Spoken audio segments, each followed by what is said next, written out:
And if we haven't covered it already, is there one piece of advice you can give to everyone who's listening, who wants to change, who wants to transform their lives? My best coaching advice is always the same.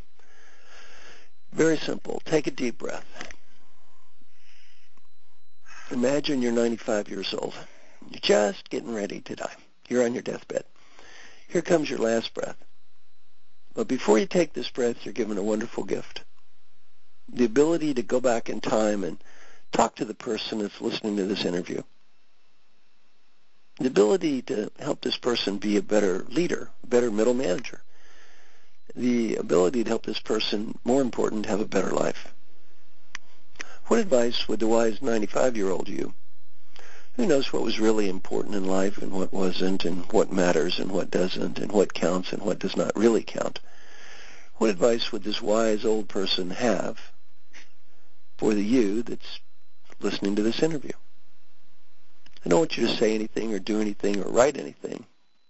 Just answer two questions in your mind. Number one is personal advice. Your old person wants you to have a great life. What personal advice would that person have for you? Number two is professional advice. That old person wants you to be a great manager, a great professional. What professional advice would that person have for you? Whatever you're thinking now, do that.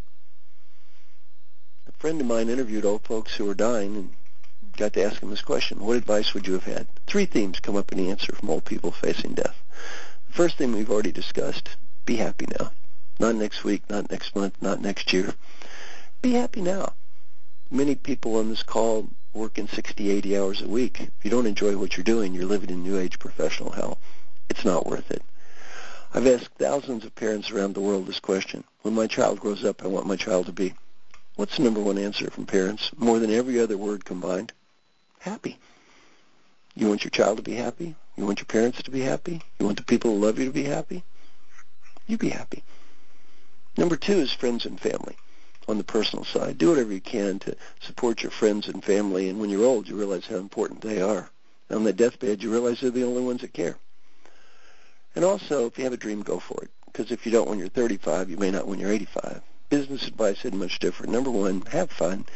Life is short. Enjoy what you're doing. It's hard to motivate others to be positive and enthusiastic if we are not ourselves as leaders. Number two is people. This is what you're talking about in this interview. Take the time to coach people, help people, do whatever you can. The reason to do it isn't about money or status. It's because the old you will be proud of you because you did and disappointed if you don't. I've interviewed many CEOs who've retired and asked them a question. Please tell me, what are you proud of? So far, none of them told me how big their office was. All they ever talk about is the people they help. Final advice is also saying, go for it. The world is changing. Do what you think is right. You may not win. At least you can look in the mirror and say, you know what? At least I tried. At least I gave it a shot. I hope that some of this talk or interview has been helpful to some of your listeners and maybe help people have a little bit better life. Dr. Goldsmith, I think it's been very useful. Life is good indeed. Thank you so much.